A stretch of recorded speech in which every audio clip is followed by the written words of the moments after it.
აქ და მყოფებით ჩვენთან გადაცემაში მე მინდა რომ დავიწყო საუბარი ამ ამბით. მე ვიცი რომ ჩვენ უნდა ვისაუბროთ ასევე თქვენს მნიშვნელოვან ინიციატივაზე, პროტესტის ავანგარდში არიან დღეს ხელოვანები. შეიძლება ითქვას, რომ ყველაზე მეტად არიან. მე აქ ვხედავ ადამიანებს, ანას, დათოს და ყველას, პატას, ამირანს. მე ვხედავ ადამიანებს, რომელსაც როგორც წესი ვხედავ რუსთაველის გამზირზე.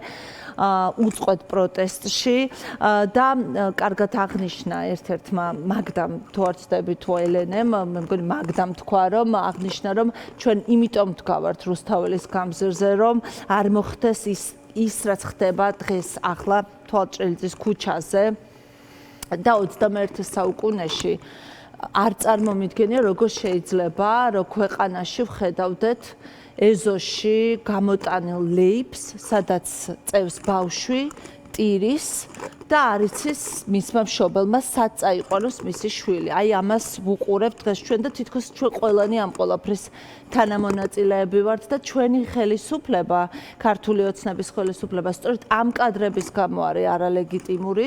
პირველ რიგში იქ არის არალეგიტიმული თვალჭრელიძის ქუჩაზე. ყველაზე კარგად იგრძნობა, რომ ხელისუფლება, რომელიც დაუშვებს ამას, თუნდაც არათუ გამოუწერს ასეთ განაჩენს ამ ადამიანებს, არამედ დაუშვებს საერთოდ ამას რამოდენიმე საათითაც კი არ არის ლეგიტიმური და ეს მოქალაქეები არ იმსახურებენ ასეთ ხელისუფლებას. ანა, მოდი დავიწყოთ თქვენთან საუბრით, რა შეფასებები შეგიძლიათ გააკეთოთ აი ამ მძიმე კადრებზე, რა არის დღეს თქვენი სათქმელი? რეალურად ეს არის ის სახე ამ ოლიგარქიის ანა ბუდისტკიხთი უნდა შეგაწყვეტინო, როგორც მეუბნებიან, იწყება ახლა დემონტაჟი შენობის ბუდისტკიხთი ანას.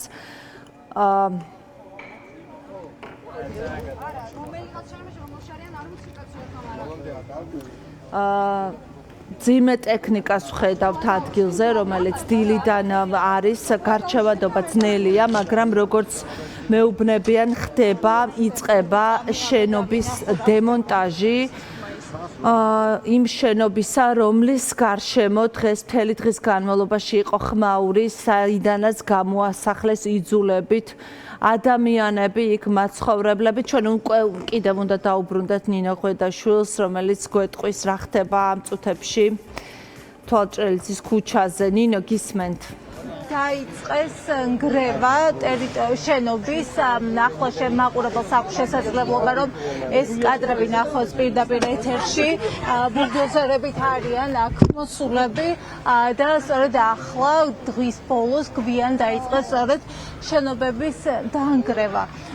მოქალაქეები აქ რჩებიან ადგილზე, იმყოფებიან ის ადამიანები, ვისი ბინებიც აქ არის რომ გითხრათ, ეხლა დღის ბოლოს დაიწყეს, ხომ? აქამდე ბულდოზერი არ შეუყვანიათ? არა, ბულდოზერი დაახლოებით შემოვიდა შუა დღის 3 საათზე.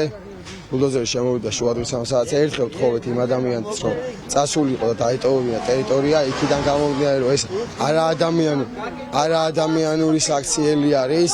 ეს ყველაფერი, რასაც ეხლა ის აჩკებიანი ბატონი აკეთებს და მე დარწმუნებული ვარ, ღმერთი ყველაფერზე გაცემს თითოეულ ამათ პასუხს და ანუ რა ვთქვა, აღარ ვიცი რა, უკვე აი მეცინება, აი სიმწრისგან მეცინება დედას ვიცავა რა. ეს როგორ შეიძლება, რასაც ეხლა ესენი აკეთებენ, აქ ამდენი ადამიანი გავართ, აქ მაცხოვრებლები ვინც ვიყავით და ეხლა კიდე ყველაფერი სისრულეში მოგხავდა. მაქსიმალურად ვცდილობდით იმას, რომ მოპირკეთებული ყოფილიყო ეს შენობები. ამ შენობებში იმდენი ადამიანები, იმდენი ადამიანები იყვნენ, ვინვის კლავდა, ანუ ძალიან განუკითხაობა იყო რა. ამ შენობებში შემოყავდათ, ცემდნენ ადამიანებს, ურტყავდნენ. მაშინ სად იყო პოლიცია, მაშინ სად იყო სამართალდამცავები. ეხლა რომ მეუნებიან მე საქართველოს მოქალაქეს, რომ იცი მე შენ უფლებებს ვიცავ, რომ ვინმე შეურაცხყოფა არ მოგაყენოს ან ფიზიკური ან სიტყვიერი, თვითონ მაყენებენ ფიზიკურ და სიტყვიერ შეურაცხყოფას და მე ეს ხელებითაც რომ ვესაუბრო, ეგ უკვე ანუ მეთლება იმაში, რომ მოქმედებ უკვე სამართალდამცავზე და აქედან გამომდინარე ყველანაირ ზომებს იღებენ იმისა, რომ წამიყვანო და გადამიყვანო და დღეს თელი დღე ჩემსკენ იშოვენ ხელს, რომ ეს ბიჭი დაიჭირებო და მაქსიმუმ. ალბე ახლა თქვენც უყურებთ იმას თუ რა ხდება და როგორ ანგრევენ საცხოვრებელ ფართებს, ბინებს, სადაც ეს ადამიანები, ვინც ახლა ღიაცის ქვეშ არიან და ღამეს ათენებენ, ცხოვრობდნენ. რას ხედავთ ახლა თქვენ აქ საკუთარი თვალით ხედავ ისეთ უსამართლობას, რომ არ ვიცი, ანუ როდემდე უნდა იყოს ეს ყველაფერი, ეს როდემდე უნდა გაგრძელდეს, წარმოდგენა არ მაქვს. ხალხი გამოყარეს გარეთ, წასასვლელი ამ ხალხს არსად არა აქვს. დაფინანსების ამბავშიც რომ ნორმალურად, ანუ თვიური რაღაც გადასახადი მისცენ, რომ ეს ხალხი წავიდეს და სადმე თავი შეაფაროს, ეგეც არ არის.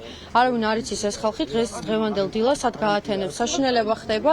ამ ყველაფერს თან ეს ეგრეთ წოდებული პოლიცია ისე უსისხლოდ აკეთებს, რომ არ ვიცი, ანუ ან ის ხელფასი, რომელსაც აიღებენ, როგორ უნდა წავიდნენ და როგორ უნდა შეიტანონ თავიანთ ოჯახებში, წარმოდგენა არ მაქვს. არ ვიცი, აბსოლუტურად შოკირებული ვარ.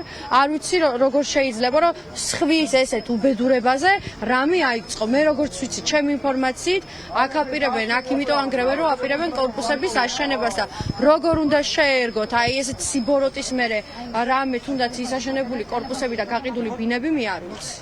მადლობა. ახლა აქ ადამიანები საკუთარი თვალით უყურებენ, როგორ ინგრევა ის ფართები, სადაც ცხოვრობდნენ, რომლის გარემონტებაშიც დაახარჯეს საკუთარი შემოსავლები და ფიქრობდნენ, რომ აქ იცხოვრებდნენ. ახლაც გრძელდება კვლავ აქ ისმის საპროტესტო შეძახილები, როგორც იმ ოჯახებისგან, ვინც აქ ცხოვრობდნენ, ასევე სამოქალაქო აქტივისტებისგან და ახლა გრძელდება ეს პროცესი, როგორც მოქალაქემ გითხრა, ვინც აქ ცხოვრობდა, შუა დღის შემდეგ შემოიყვანეს აქ ბულდოზერი, თუმცა მაშინ გრევის პროცესი არ დაწყებულა და ახლა დაიწყეს დანგრევა შენობების. ასეთი სიტუაცია არის ამ დროისთვის, შენობების ნგრევა დაწყებულია, ადგილზე რჩება პოლიცია და ადგილზე რჩებიან მოქალაქეებიც. მადლობა ნინო, თქვენ ხედავთ